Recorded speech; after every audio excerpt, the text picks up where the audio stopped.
It's a parent's worst nightmare, the loss of a child. And that's how Sherry Gaskins and Shannon Hicks of Greene County, Tennessee were brought together. Their kids never knew each other, but died 1 month apart from the same cause of death, a fentanyl-laced pill.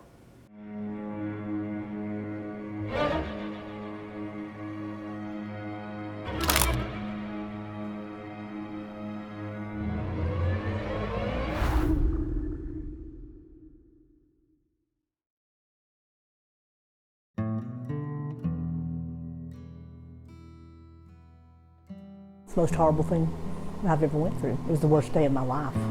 Too many babies are dying. Every 7 to 11 minutes, someone's dying from a fentanyl overdose in the United States. That's too much. We can't continue to let this happen. He loved waterfalls. He would hike 1,000,000 miles to a waterfall. I would tell him I loved him and he'd say, "You better." He was wonderful. Sherry Gaskins lost her son on July 28, 2023 to a fentanyl-laced pill, a moment she never saw coming. And as I got closer to him, I saw foam at the corner of his mouth. And I touched him, and he was cold, and he was stiff. And I started CPR, because even though I knew he was gone, I had to do something. Then I laid down and held him, because I knew it would be the last time. Romel was found with Narcan and fentanyl test strips next to his body. Complete unbelief, physically ill, and so lost. I've never felt anything that horrible in my life. Romel was diagnosed with depression, which is why he started using. His mom says he was in a drug recovery program and graduated, but believes he started using again just months after he got out. An autopsy report showed he had THC, gabapentin, and 14 nanograms of fentanyl in his system. But he wasn't an addict. He was a recovering addict, but he wasn't addicted to anything. He just didn't know how to stop his pain. Now she lives every day missing a part of herself. The big regret is every night before I went to sleep, I would text him I loved him. And for some reason that night I didn't. And that breaks my heart. But Romel knew you loved him. Oh yeah, he knew I loved him, and he admitted I was his biggest supporter. An absolute bright light to everybody that she met. She had this bubbly personality that was addictive. Her smile, like she could walk into the darkest of rooms and the whole room would light up. I think just the magical thing about her was no matter the hands she ever got dealt in life, she still remained that loving, kind soul. Gabby Hyatt died on August 24, 2023 after taking a fentanyl-laced pill. It took one pill, and that was it. I'll never get to hold her again. And one of the hardest questions in the world for a mother to answer, where do you want her body sent because of one pill? Her mom, Shannon Hicks, says Gabby first got into drugs when she started dating her then boyfriend. My little girl changed. She didn't even know what drugs were till about 5 or 6 years ago. And when she got with this particular guy, her whole world flipped upside down. It first started out just on regular opioids, Oxycontin, Lortab, Percocet, and it just progressively kept getting worse and worse. And you said despite your daughter's past, she was getting clean? She was like, "Mom, I'm going to do this. I want to do this." She said, "I want to get out and I want to help other people." She said, I don't want to do this anymore. She said, "I've taken enough of my life away. It's time to live again." Shannon never getting to hold her daughter again because of one pill. The night before, she had literally sent me a message saying, "Mama, you don't ever have to worry about getting that call again." The fentanyl had already took a hold. She was gone pretty much when they got there. The death certificates for both Gabby and Romel say accidental fentanyl intoxication. Sherry and Shannon believing it's so much more than that. Giving someone something they didn't ask for and it causing their death is murder, pure and simple. If they could get it switched over to where those death certificates could say drug-induced homicides instead of an accident, this was no accident. I would love to see these death dealers get murder charges. They deserve the death penalty because they're dealing death penalties to these kids. Would you call these dealers murderers? I call them death dealers. And yes, I think they're murderers. In the state of Tennessee, you can be charged with second-degree murder for unlawfully distributing fentanyl, or if fentanyl was found to be the primary cause of death. I'll be digging deeper into this law in the second part of my special report, Killer High. Not a day goes by where law enforcement isn't working with drugs, and they tell me the calls they receive every day regarding an overdose is at an all-time high.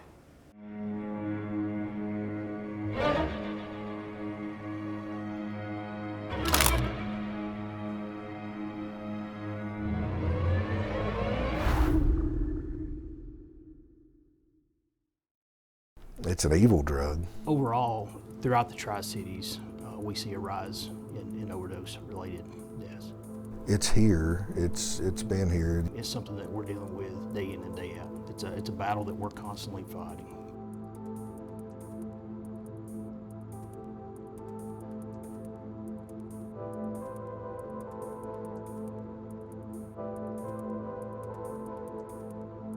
You can take a picture of 100 or 100,000 people from all different types of workforce, from black, white, Hispanic, Oriental, every race, every gender, and every one of them can be a drug addict. Chief Deputy David Beverly at the Greene County Sheriff's Office says his deputies respond to a drug-related call every day. Our calls involving fentanyl has risen tremendously just over the past 3-4 years. Beverly says while responding to calls, several of his officers have been exposed and started to experience overdose symptoms. Luckily, no one was killed. I had an officer searching a car that the powder of fentanyl, it's our belief that it was airborne because of the movement around, and he just inhaled it and started having overdose symptoms and had to be rushed to the emergency room. How have you seen this epidemic kind of impact the Greene County area? It was 55 overdose calls that we responded to, were dispatched to, and the year before that, in 22, was in the low 40s, and I think it was in the low 20s back in 2020. So you can tell the increase, and fentanyl has grown with those numbers. While responding to calls, officers talk to whoever is on the scene, distribute Narcan if available, and offer necessary resources. Depending on the circumstances, they hand over their information to the district attorney. We would sit down and just give them all the information that we have, and then they would make their decision on charging. He said 2 out of 5 pills that his department sends to get tested are positive for fentanyl. These drugs have become more potent. To me, they're too easily distributed. As for how it's getting into our communities, it's mainly produced in China and Mexico. There's the DEA websites show that it's sold to the Mexican cartels. It's coming across the United States border.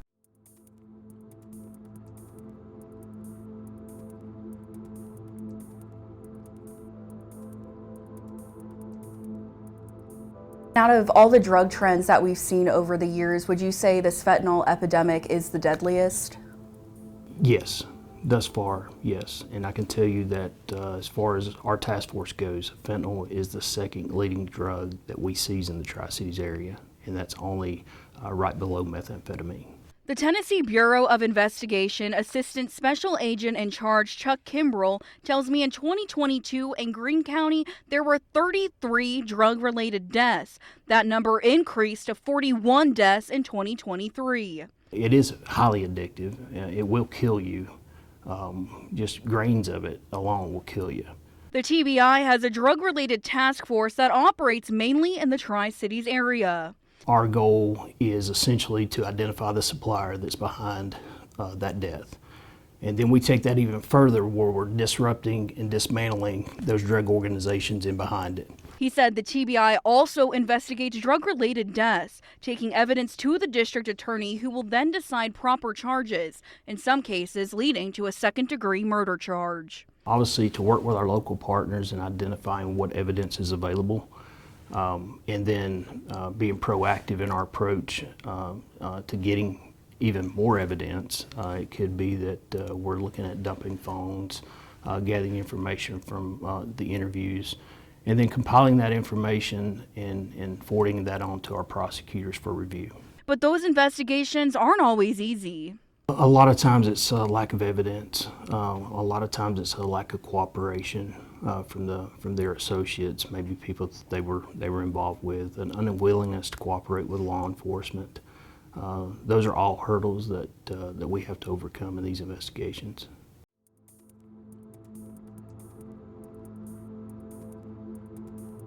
A complicated issue with an even more complicated solution. Oh, we're always learning, every day. Every day. The solution to this is for those that are lucky to survive an overdose event is to seek out treatment. You have to hit your rock bottom. And that's the scary part with the drugs today, is that rock bottom could be the funeral home. And then there's no second chance. For people looking for help, there are resources available. I'll tell you how you can get help in part 3 of my special report, Killer High.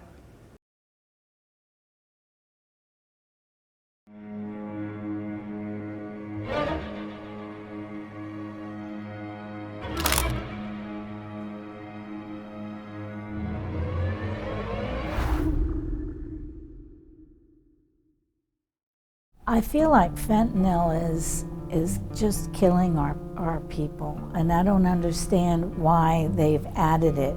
We don't want this to become a new distribution hub.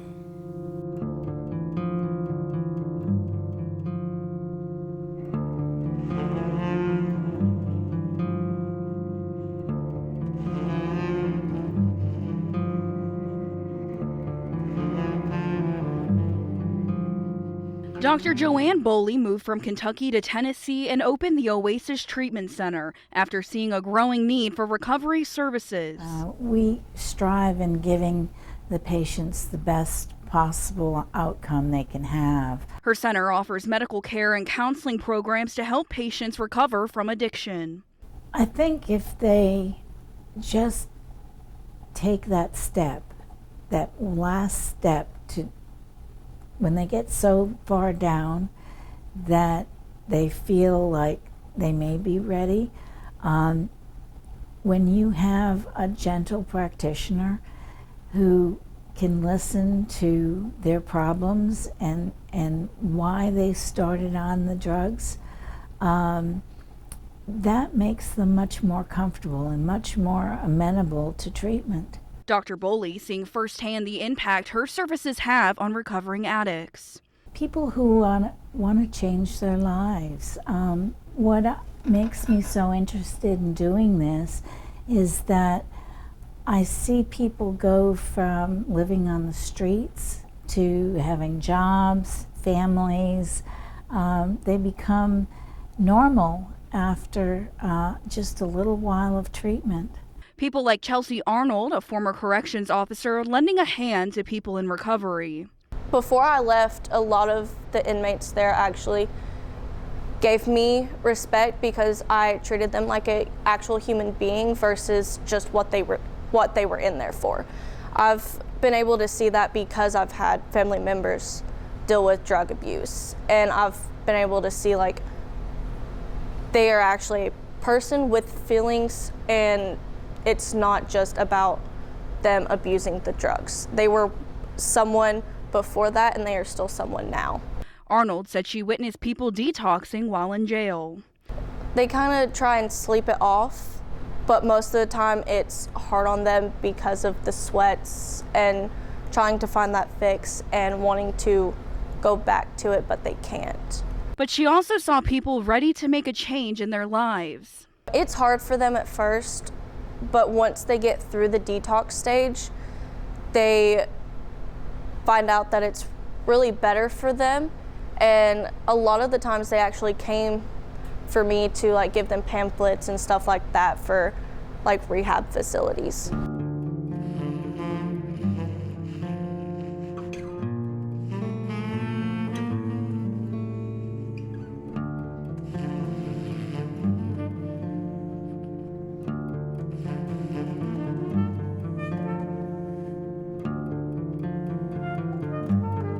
When we talk about fatalities with fentanyl overdose, behind each of those numbers is a human life. Officials with the Greene County Anti-Drug Coalition say from 2020 to 2021, they saw a 26% increase in fentanyl overdose deaths in Northeast Tennessee.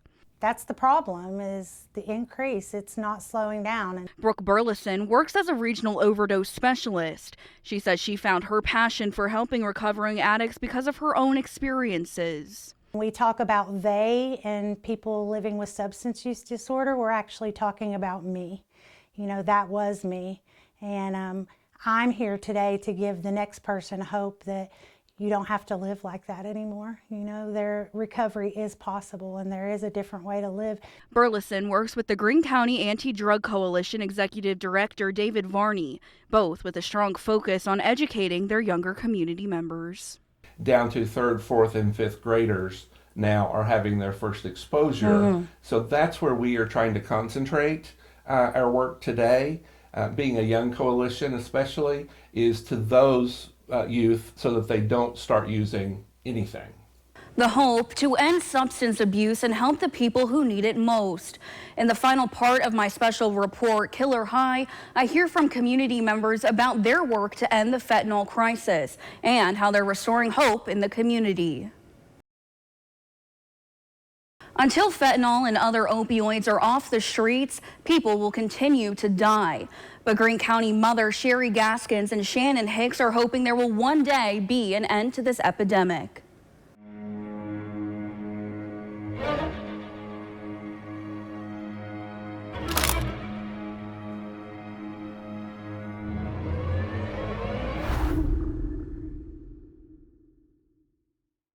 If I can save a life, just one, or even if they hear her story and say, hey, that sounds like me, and they get out, then her death will never be in vain. And a mama not to go through what I'm going through, because this has been a living hell.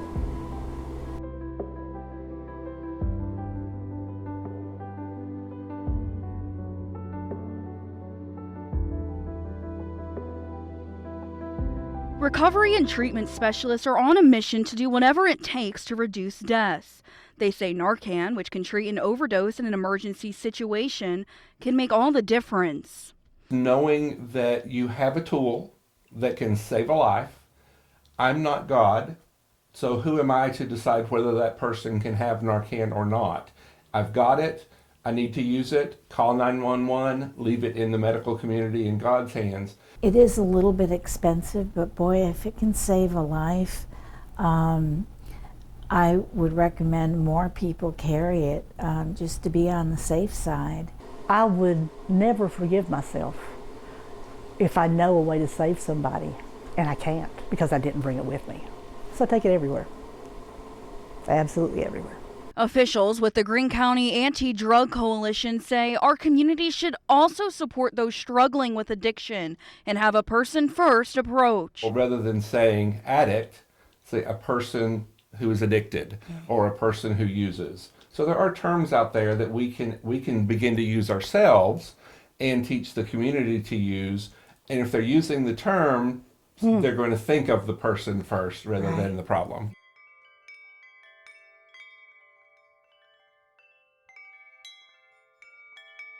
Mothers Shannon Hicks and Sherry Gaskins forming a bond after losing their children.